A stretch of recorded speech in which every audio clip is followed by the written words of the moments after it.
The plea for help. The silence of deep space was shattered by an urgent transmission. A haunting voice echoed through humanity's interstellar monitoring systems. It was shaky, full of fear, and unmistakably alien. "This is Ambassador Teller of the Yaloran Union. If anyone can hear this, we beg for your aid. The Zivrak. They are unstoppable. They destroy everything in their path. Please, help us." On Earth, the signal caused chaos. Leaders, scientists, and military personnel scrambled to decode it. The message was clear, but it was more than just words. A data packet accompanied the plea, showing images of destruction. Entire planets had been turned into burning husks. Cities lay in ruins, and billions of lives were wiped out. The Zivrak were not conquerors, they were exterminators. For centuries, humanity had been isolated from the galactic stage. When Earth first ventured into space, alien civilizations had avoided them. Deathworlders, they were called, a species from a planet so dangerous that even the strongest aliens found it uninhabitable. Earth's gravity, diseases, and violent ecosystems made humans a force to be feared. They were outcasts, seen as too dangerous to trust. Now the same civilizations that once shunned humanity were calling for help. In a secret underground bunker, the United Earth Council convened an emergency meeting. The room buzzed with tension as representatives from every major nation argued over their response. Admiral Marcus Kane, a decorated military leader known for his sharp mind and colder heart, stood quietly at the back, observing. "They think they can just come crawling to us now," one council member spat. "After years of ignoring our existence." "This isn't about pride," another countered. "If the Zivrak reach Earth, we'll face the same fate as those other worlds. But why should we fight their war? They abandoned us when we needed allies." Admiral Kane stepped forward, his voice calm but commanding. "This isn't about them. It's about us. The Zivrak won't stop with the Yalorans. They'll come for Earth next. If we don't act now, we'll be fighting this war on our doorstep." The council fell silent, Kane's words heavy in the air. One by one, the representatives nodded. The decision was made. Humanity would respond, not out of mercy but to protect their future. As the council finalized their plans, the ambassador's voice played again. "We were wrong about you," Teller said, his tone breaking with despair. "We thought Deathworlders were monsters. Now we see you are our only hope." Across the globe, humanity mobilized. Factories churned out weapons and ships at unprecedented speed. The Hyperion-class destroyers, Earth's most advanced warships, were prepared for deployment. These ships were built for one purpose: war. Their sleek designs hid terrifying firepower capable of leveling entire fleets. Admiral Kane was given command of the fleet. A man of few words, he addressed his crew with a chilling promise. "We will show the galaxy why humanity is a force to be reckoned with." They begged for our help. What we'll deliver is vengeance. In the final moments before departure, Earth sent a message back to the Yalorans. "We receive your plea," it said. "We are coming." As humanity's fleet left orbit, the world watched in silence. Millions stood in awe, witnessing their species step into a role they had never played before, defenders of the galaxy. Yet, behind the pride and resolve was a lingering fear. This wasn't just a mission to save others. It was a fight for survival. Far away, Ambassador Teller watched the human fleet approach his dying system. His eyes widened at the sight of their warships, unlike anything he had ever seen. For the first time in months, he felt a glimmer of hope. But that hope was tinged with unease. He had called upon Deathworlders, and now he would witness what they were truly capable of. The stage was set, and the galaxy held its breath. Humanity, long underestimated and feared, was about to make its mark. But it would not be with kindness or compassion. The Deathworlders were coming, and the Zivrak would learn the price of their arrogance. For humanity, this was not just a fight, it was a statement. Humanity's grim debate. The council chambers were cold, but the tension made the air feel heavy. The leaders of Earth, representatives of every nation, alliance, and colony, sat in a vast circular room. Screens surrounding them displayed live feeds from war factories, shipyards, and Earth's orbital defenses. The question on everyone's mind wasn't whether they could fight. It was whether they should. "We're stepping into someone else's war," began Representative Clark from New Europa. "What obligation do we have to save them? The Yalorans ignored us when we first reached out to the galaxy. Why should we risk everything for them now?" Her voice echoed through the chamber, met with nods from several members. They remembered the humiliation of those early years. Humanity had sought alliances, only to be dismissed as barbaric. The term Deathworlder had been spoken with disdain, a label meant to isolate and insult. "Because the Zivrak won't stop with them," replied Representative Adiola, an elder statesman from the African Coalition. His tone was somber, deliberate. "They'll come for us next. The images from the Yaloran message make that clear. Do we wait for our cities to burn before we act?" A murmur rippled through the room. On a screen, a frozen image of a decimated planet loomed. A Zevrak conquest. Entire oceans had been vaporized, continents turned to smoldering craters. The silence of the image screamed louder than any argument. "Let me remind everyone what it means to be a Deathworlder," said Admiral Kane, stepping forward. He was still dressed in his military uniform, the silver insignia on his chest catching the light. His voice carried authority, each word sharp and precise. "They fear us because we come from a world they couldn't survive. Our gravity would crush them. Our microbes would kill them in days. The very storms on our planet would tear their bodies apart. That's why they rejected us." Kane paused, letting his words sink in. The room was utterly silent. "But those same traits," he continued, "are what make us their only hope. We're stronger, faster, and more adaptable than any of them. If the Zivrak think they can take on Earth, they'll learn the hard way. But if we wait, we'll be fighting this war from the ruins of our cities. I say we take the fight to them. Now." His words ignited something in the room. The murmurs grew louder, some voices rising in agreement, others still arguing against the risk. Then the head of the council, an older woman named President Nakamura, raised her hand. The room fell silent.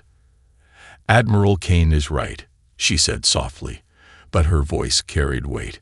"Humanity has always survived by facing threats head-on. This is no different. If we allow fear or pride to hold us back, we'll doom not only ourselves but every future generation. The question isn't whether we fight, it's how." A vote was called, and the decision was unanimous. Humanity would act.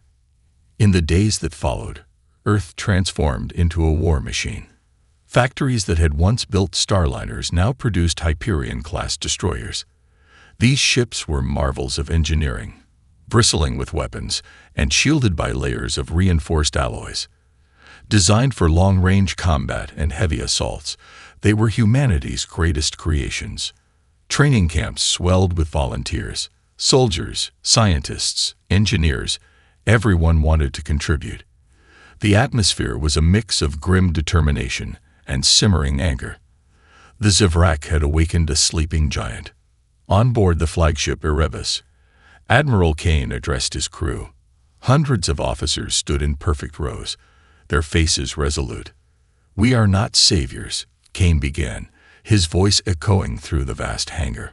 "The galaxy sees us as monsters because of the world we come from. Let them.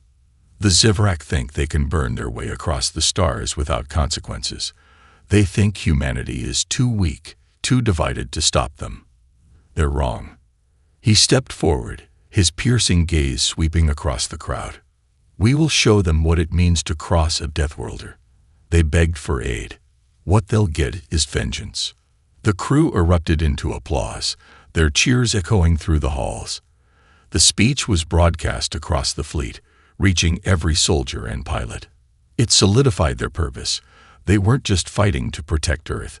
They were fighting to make a statement. As the fleet prepared to leave orbit, Earth sent its response to the Yalorans. The message was brief but clear. We received your plea. Humanity is coming. On Yelor Prime, Ambassador Teller watched the incoming transmission with shaking hands. The image of humanity's fleet, dark and foreboding, filled the screen. He had begged for aid, expecting mercy.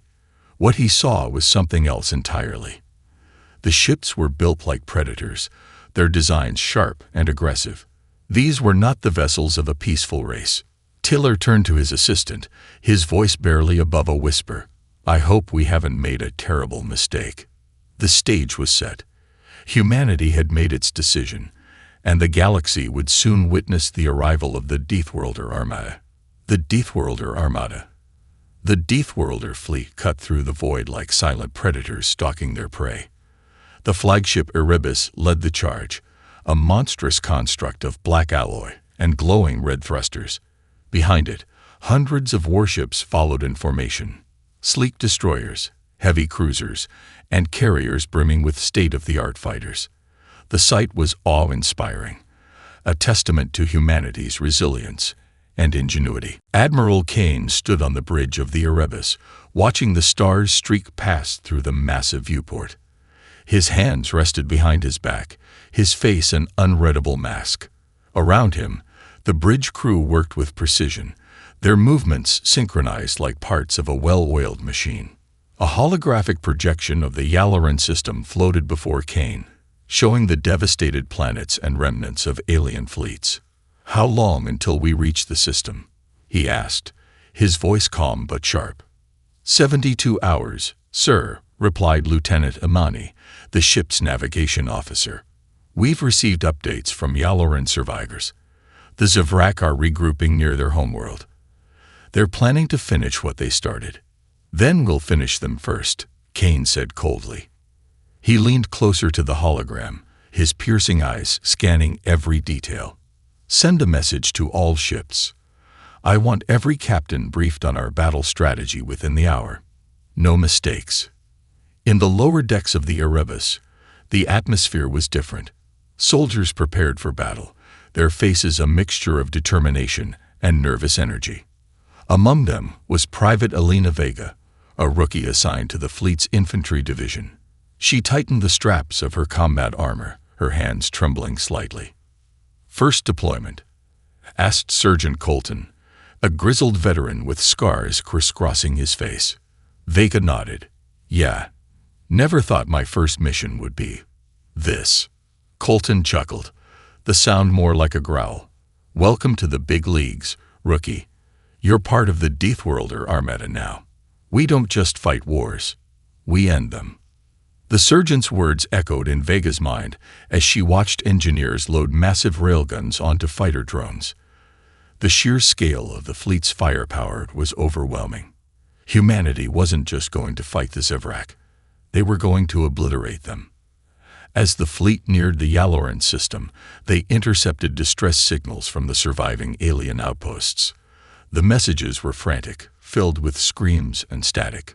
The Zevrak are everywhere. They're breaking through. Help us. There. The transmissions abruptly ended, replaced by silence. On the bridge of the Erebus, Kane listened without flinching. He turned to his communications officer. Reply to the Yalorans. Tell them to hold on. Reinforcements are coming. Lieutenant Imani hesitated. Sir, their forces are scattered. Most of their ships are in retreat. Kane's jaw tightened. Then will be their shield. The Yaloran system came into view, and the scale of the devastation was staggering. Planets hung lifeless, their surfaces scarred with craters. Wreckage from countless alien ships floated through space, a graveyard of twisted metal and shattered dreams. But the Zevrak fleet was still there, regrouping near a shattered moon. Their ships were massive, dark, and insect-like, with jagged edges that seemed to absorb the light around them. They moved in formation, a swarm preparing for the final kill. Enemy fleet sighted, reported Commander Lin, the tactical officer. Over 300 ships, including dreadnought-class vessels. Kane studied the display, his expression unreadable. And us. 240 warships, sir, but we've got superior firepower. Firepower isn't enough, Kane muttered. He tapped the edge of the hologram, zooming in on the Zevrak's formation. They're expecting us to engage head-on. We'll disappoint them. Kane's strategy was audacious, almost reckless. He ordered the fleet to divide into 3 groups. The first would approach the Zevrak directly, drawing their attention. The second would flank them from the asteroid belt, using the debris as cover. The third, led by the Erebus, would execute a daring maneuver, warping behind enemy lines to strike at their command ships. As the orders were relayed, the crew prepared for the most dangerous battle of their lives. In the hangars, pilots boarded their fighters. In the barracks, soldiers armed themselves with advanced plasma rifles and magnetic grenades. The energy was electric, a mixture of fear and determination. "We're not just fighting for Earth," Sergeant Colton told his squad. "We're fighting to remind the galaxy who we are. Deathworlders don't lose." The battle began with a blinding burst of light. The first group of human warships charged headlong into the Zevrak formation, firing railguns and plasma cannons. Explosions lit up the darkness as enemy ships shattered under the onslaught. The Zevrak retaliated with terrifying ferocity, unleashing swarms of fighter drones and energy blasts that tore through space. But humanity's ships were faster, their shields more resilient. For every human vessel destroyed, 3 Zevrak ships fell. From the asteroid belt, the second group struck. Hidden among the debris, they launched surprise attacks, targeting the Zevrak's flanks. The aliens faltered, their formation breaking, and then the Erebus made its move. Admiral Kane's group warped behind enemy lines, appearing in the heart of the Zevrak fleet. It was chaos. Human ships unleashed devastating volleys of missiles and energy beams, tearing through the alien command ships. On board the Erebus, Kane stood firm as the ship's main cannon charge. The bridge shook as enemy fire struck their shields, but he didn't waver. "Target their flagship," he ordered. "Fire." The cannon unleashed a beam of energy so powerful it pierced the Zevrak flagship in a single shot. The ship exploded, a massive fireball that illuminated the battlefield. The Zevrak fleet, now leaderless and in disarray, began to retreat. But Kane wasn't finished. "No survivors," he commanded coldly. "This ends here." The first major battle of the Deathworlder Armada was over, and humanity had won, but the cost was high. Dozens of human ships lay in ruins, their crews lost. Yet the message was clear. Humanity wasn't just another species in the galaxy. They were predators, and the galaxy had just witnessed their bite. The first strike. The Yaloran sun cast a dim, eerie glow over the battlefield. The remnants of the Zevrak fleet drifted lifelessly, their shattered ships a testament to humanity's ferocity. But the war was far from over. Admiral Kane knew that the Zevrak would regroup. They always did. On board the Erebus, the bridge was a hive of activity. Officers scrambled to process incoming reports from the fleet, their voices a mix of triumph and exhaustion. Kane stood at the center, staring at the holographic map of the Yaloran system. The Zevrak's remaining forces were retreating to a heavily fortified base deep in the asteroid belt. "Admiral, we've intercepted Zevrak communications," reported Lieutenant Imani. "They're calling for reinforcements from their core worlds." Kane's lips curled into a grim smile. "Then we won't give them the chance. Prepare the fleet for immediate pursuit." As the fleet advanced, Kane addressed his officers in a private war room. The table displayed a 3-dimensional model of the asteroid belt where the Zevrak were hiding. It was a treacherous region, with massive rocks drifting unpredictably. Perfect for an ambush. "The Zevrak think this belt will protect them," Kane began, his voice steady. "They're wrong. We'll use their own arrogance against them." He pointed to a narrow corridor between 2 clusters of asteroids. "They'll expect us to come through here. It's the only clear path.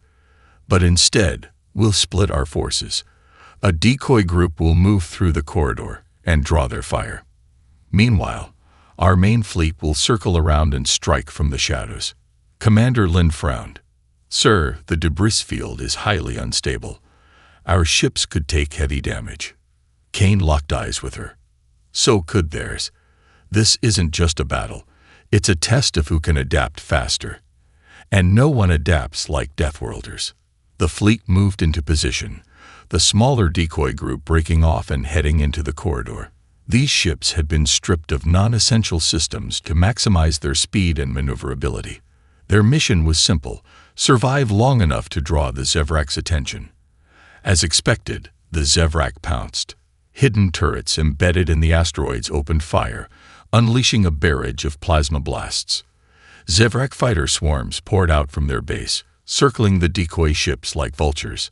On the Erebus, Kane watched the chaos unfold. "Hold steady," he ordered.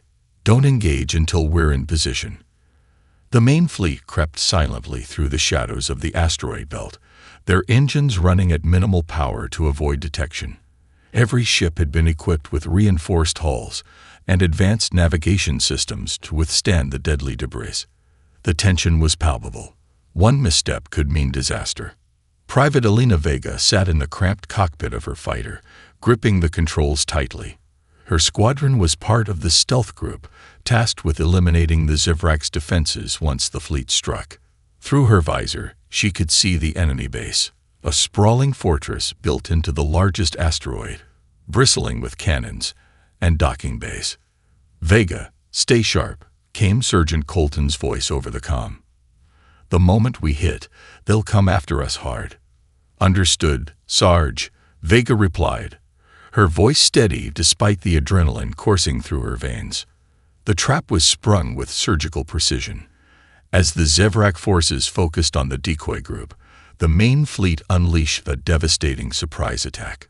Missile salvos and energy blasts erupted from the asteroid shadows, slamming into the enemy base and surrounding ships. The fortress's outer defenses crumbled in seconds, leaving the Zevrak scrambling to respond. "Focus fire on their hangars," Kane ordered. "I don't want a single fighter escaping." Vega's squadron dove into the chaos, their fighters weaving between the crumbling structures. She locked onto a Zevrak gunship and fired, her plasma rounds punching through its hull. The explosion lit up the darkened battlefield, but there was no time to celebrate. "More coming from the left," Colton shouted. Vega veered sharply, narrowly avoiding a barrage of enemy fire. Her instincts kicked in, honed by years of harsh training on Earth. She targeted another gunship and fired, her hands moving as if on autopilot.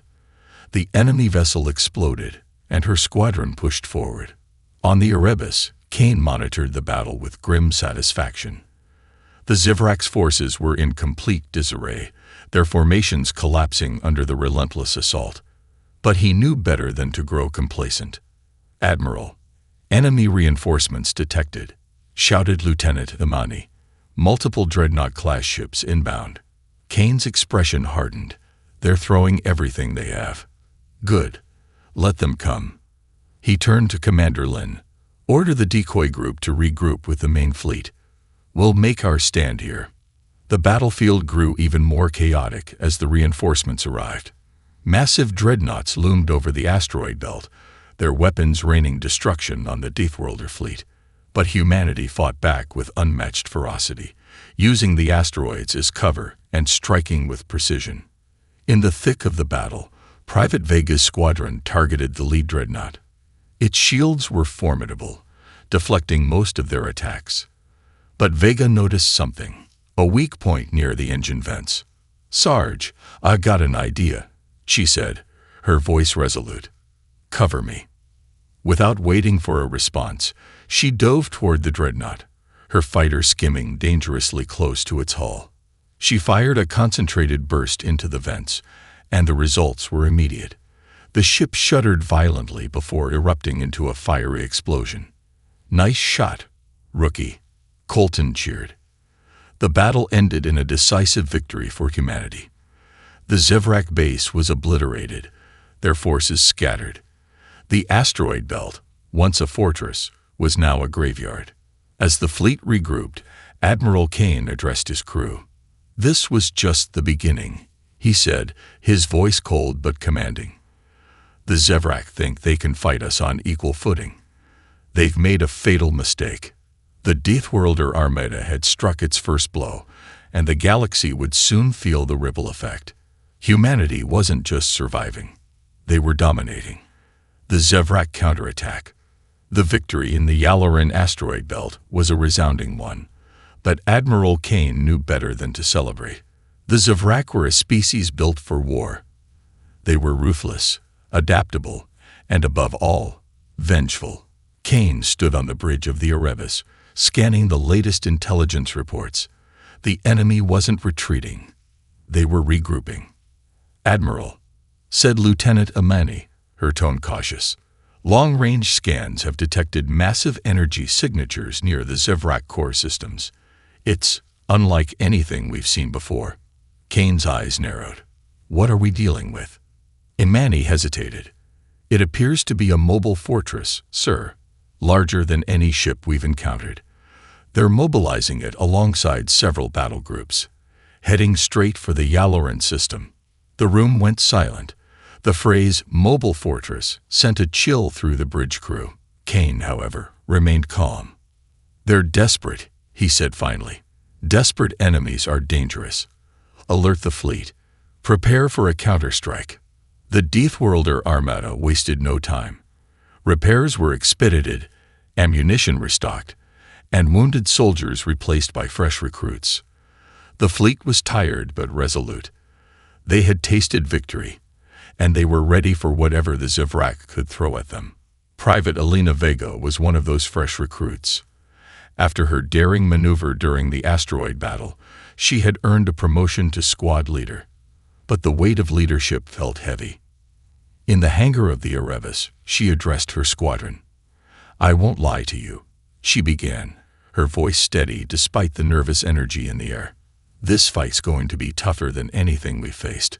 But remember this, we're not just fighting for Earth. We're fighting to show the galaxy what humanity can do. Trust your instincts. Trust each other. And we'll come back in one piece." Her words drew murmurs of agreement, but she could see the fear in their eyes. It mirrored her own. Still, there was no turning back. As the fleet moved to intercept the Zevrak, they entered the Tyros Nebula, a vast region of space filled with dense, glowing clouds and treacherous magnetic fields. It was the perfect battleground for Kane's next gambit. In the war room, Kane outlined his strategy to the fleet's senior officers. A holographic map of the nebula flickered before them, showing the Zevrak's projected path. "They'll think we're going to face them head-on," Kane explained. "Instead, we'll divide into two groups. The main fleet will engage them directly, drawing their attention. Meanwhile, a strike team will infiltrate the nebula and target their mobile fortress. If we take it out, the rest of their fleet will fall apart." Commander Lin frowned. "Sir, the nebula's magnetic fields will interfere with our navigation and communications. The strike team will be cut off." "That's a risk we'll have to take," Kane replied. "We can't let that fortress reach the Yaloran system. It's a gamble, but it's one we have to make." The Zevrak fleet emerged from the edge of the nebula like a swarm of locusts. Their ships were larger and more numerous than before, with the mobile fortress looming behind them. A colossal behemoth bristling with weapons and shielded by an impenetrable energy field. The Deathworlder Armada wasted no time. The main fleet engaged the Zevrak head-on, unleashing a barrage of missiles and plasma fire. The void lit up with explosions as the two forces clashed. Meanwhile, the strike team, led by the Erebus, slipped into the nebula. The glowing clouds created an eerie, almost surreal battlefield. Navigation was a nightmare, with magnetic surges causing instruments to flicker and fail. Private Vega's squadron was at the forefront, her fighter weaving through the dense clouds. Every shadow looked like an enemy, every flicker of light a potential threat. "Keep tight, people," she said over the comms. "Stay on my 6." As they neared the mobile fortress, the Zevrak defenses came to life. Automated turrets and drone swarms launched from the massive structure, forcing the strike team into a deadly dance. The Zevrak were prepared for an assault, and their weapons were merciless. On the Erebus, Kane monitored the strike team's progress. The holographic display showed the fortress's defenses lighting up like a storm, targeting the human ships with deadly precision. "Commander Lin," he said, "focus fire on their shield generators. If we can't bring down that shield, we won't stand a chance." The Erebus fired its main cannon, sending a massive energy beam slicing through the void. It struck one of the fortress's shield nodes, causing a chain reaction that sent sparks flying across the Zevrak defenses. The strike team seized the opportunity. Vega and her squadron targeted the remaining shield nodes, their plasma rounds finding their marks. The fortress's shield began to falter, flickering like a dying star. But the Zevrak weren't going down without a fight. Reinforcements poured out of the fortress, overwhelming the strike team. Vega's squadron found themselves outnumbered, their ships taking heavy damage. "We're not going to make it," one pilot shouted. "Yes, we will," Vega yelled back. "Stick to the plan." In a desperate move, Vega led her squadron straight into the heart of the fortress's defenses. They targeted the main reactor, knowing it was their only chance to end the battle. The explosion was monumental. The mobile fortress erupted in a blinding burst of light, sending shockwaves rippling through the nebula. The Zevrak fleet, caught off guard, faltered. With their fortress destroyed, their morale shattered. The main fleet, emboldened by the strike team's success, pressed their attack. The Zevrak ships, now leaderless, were torn apart one by one. As the battle ended, the Deathworlder Armada regrouped. The cost had been high. Many ships and lives were lost. But the victory was undeniable. Humanity had struck a decisive blow against the Zevrak, proving once again that they were a force to be reckoned with. On the bridge of the Erebus, Admiral Kane stood silently, watching the wreckage drift away. "This was their counterattack," he said, more to himself than anyone else. "And we crushed it, but they'll come again. And we'll be ready." The galaxy was learning a harsh truth. Deathworlders didn't just survive. They dominated. The final battle. The galaxy was quiet for only a moment. News of the Deathworlder Armada's victories spread like wildfire. And with it, fear. For humanity, the silence after the destruction of the Zevrak mobile fortress was fleeting. Admiral Kane knew the enemy wasn't finished. They were preparing for something far worse. In the dark expanse of space, deep in the Zevrak core systems, an ancient fleet was awakening. Dormant warships, buried for centuries beneath volcanic crusts and frozen seas, emerged. These vessels weren't just tools of war. They were symbols of annihilation. The Zevrak were bringing their full might to bear. This was no longer a battle for territory. It was a war for survival. The United Earth Council gathered again, this time in a more somber mood. Holographic projections of the Zevrak's reactivated fleet filled the room. Each ship dwarfed humanity's Hyperion-class destroyers, their hulls bristling with unfamiliar weapons. "They'd brought out their relic fleet," said Commander Lin, addressing the council. "We're looking at over 1,000 ships, including dreadnoughts we've never encountered. If they reach Earth, we won't survive." President Nakamura turned to Admiral Kane. "What's your assessment, Admiral? Can we stop them?" Kane's voice was steady. "We don't have a choice. If the Zevrak reach the Sol system, it's over. But we won't wait for them to come to us. We'll strike first, hard and fast." He gestured to a holographic map showing the Sol system's outer defenses. "We lure them here, to our home turf, the asteroid belt, Jupiter's moons, the Oort cloud. These will be our weapons. If we can funnel them into specific kill zones, we'll have a chance." The Deathworlder Armada prepared for its most dangerous mission yet. Earth's shipyards worked day and night, churning out reinforcements. Civilian scientists developed new technologies to counter the Zevrak's advanced weaponry. Every human, whether soldier or civilian, had a role to play. On board the Erebus, Kane addressed his crew for what could be the last time. "This is it," he said, his voice cutting through the tension. The Zevrak are throwing everything they have at us. They think they can crush us with their numbers and their ancient technology. But they've underestimated what it means to be human. He paused, letting his words sink in. We are not just survivors. We are predators, and predators don't flee. They fight. We'll meet the Zevrak head-on, and we'll show them why they should have feared us long before now. The final battle began on the edge of the Sol system. Humanity's fleet formed a defensive perimeter, using the asteroid belt and Jupiter's moons as natural barriers. The Zevrak armada arrived in waves, their sheer numbers blotting out the stars. The initial clash was brutal. Zevrak ships unleashed energy weapons that tore through space, their beams carving through asteroids and human ships alike. The Erebus led the charge, coordinating the fleet's movements with unmatched precision. Admiral Kane had anticipated the chaos. He ordered the deployment of drift mines, massive explosive devices hidden among the asteroids. As the Zevrak advanced, the mines detonated, obliterating dozens of enemy ships in fiery bursts. Private Elena Vega, now a seasoned squad leader, led her fighter squadron in daring strikes against the Zevrak dreadnoughts. Her squad's maneuverability allowed them to outpace the enemy's slower turrets. Vega's voice crackled over the comms. Focus on their engines. If they can't move, they can't fight. Her squadron targeted weak points in the dreadnought's massive hulls, their plasma rounds punching through armor. One by one, the Zevrak ships faltered, leaving them vulnerable to humanity's heavy artillery. Despite their initial losses, the Zevrak's sheer numbers began to overwhelm the Dithworlder fleet. Humanity's ships were outgunned and outnumbered. For every enemy vessel destroyed, another two seemed to take its place. On the bridge of the Erebus, Kane watched the battle unfold. His expression remained stoic, but the strain was evident.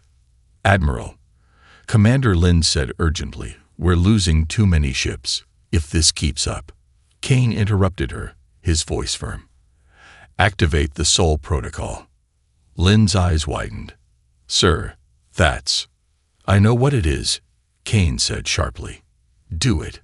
The Sol protocol was humanity's final contingency plan, a desperate gamble that used the unique conditions of the Sol system to their advantage. Massive energy arrays stationed on Mercury and Venus began to power up, harnessing the sun's energy. Simultaneously, automated drones pushed a massive asteroid toward the Zevrak fleet's center. The plan was risky, but it worked. As the Zevrak fleet closed in on Earth, the asteroid collided with their ships, creating a chain reaction of destruction. At the same time, the solar arrays unleashed concentrated beams of light, cutting through enemy vessels like a scalpel. The Dithworlder fleet capitalized on the chaos, launching a final, coordinated assault. The Erebus led the charge, its main cannon firing a devastating shot that destroyed the Zevrak flagship.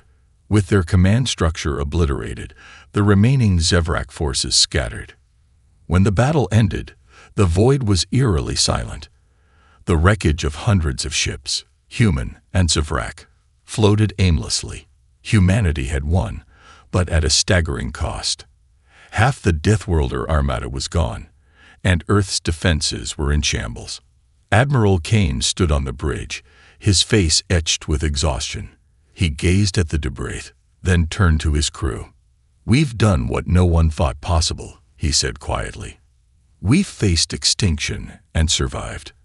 But let this be a lesson to the galaxy. Deathworlders don't fight for glory.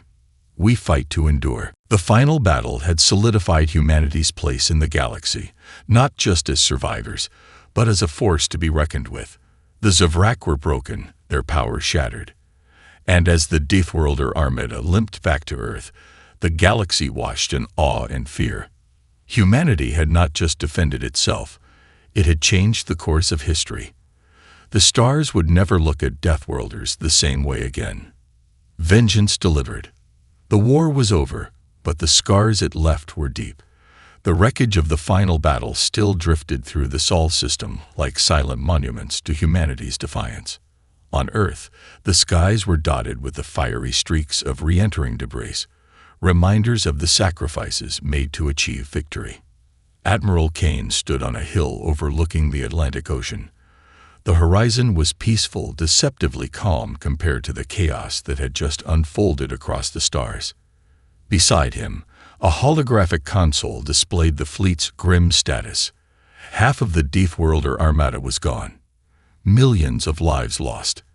And yet, humanity had prevailed. Across the galaxy, the fall of the Zevrak sent shockwaves through the galaxy. Once feared as unstoppable conquerors, their power was now a shattered remnant. News of their defeat spread rapidly, reaching every corner of known space. For the first time, alien civilizations began to look at humanity not with disdain, but with awe and fear. Ambassador Teller of the Yaloran Union addressed his people from the ruins of his homeworld. The Yaloran system had been saved, but at a devastating cost. As he spoke, his voice was heavy with gratitude and trepidation. The Deathworlders came when no one else dared. They fought not out of compassion, but out of necessity. And they proved what we all feared. They are the galaxy's ultimate survivors. But let us not forget the price they paid. Let us honor them, even as we tread carefully in their shadow. Earth's resolve. Back on Earth, humanity mourned its losses while rebuilding with unrelenting determination. Monuments were erected to honor the fallen, and every major city displayed holograms of the Armada's heroes. Private Elena Vega, now a decorated war hero, found herself in the spotlight, but she avoided the attention, retreating to her family home in a quiet coastal town. One day, a group of children approached her. They had seen her exploits in the news and wanted to hear her story. Vega knelt down, her expression soft but firm. "Remember this," she said. "We didn't fight to be heroes. We fought because we had no choice. If you want to honor the ones we lost, make sure you live a life worth fighting for." Her words left a profound impact, sparking a movement among Earth's youth to learn from the war and strive for a future without conflict. The warning. In the depths of the galactic core, the remnants of the Zevrak gathered in secret. Their fleets were decimated, their leaders dead. But their hatred burned hotter than ever. A new leader emerged, a cunning warlord who vowed vengeance, not through brute force, but through deception and manipulation. "We underestimated the Deathworlders once," the warlord growled to his followers. "Never again. Let them think they've won. We'll rebuild, and when the time is right, we'll strike where it hurts the most." Unbeknownst to humanity, the seeds of a new threat were already being sown. Humanity's message. Admiral Kane, despite his reluctance for politics, was invited to address the Galactic Assembly, a coalition of alien civilizations convened to discuss the aftermath of the war. The assembly hall was vast and ornate, filled with representatives from dozens of species. As Kane stepped onto the central platform, the room fell silent. He surveyed the crowd, his piercing gaze making even the boldest representatives shift uncomfortably. When he spoke, his voice was calm but carried an edge that could cut through steel. "You asked for our help," Kane began, "and we delivered, not out of compassion, but because the threat to you was a threat to us.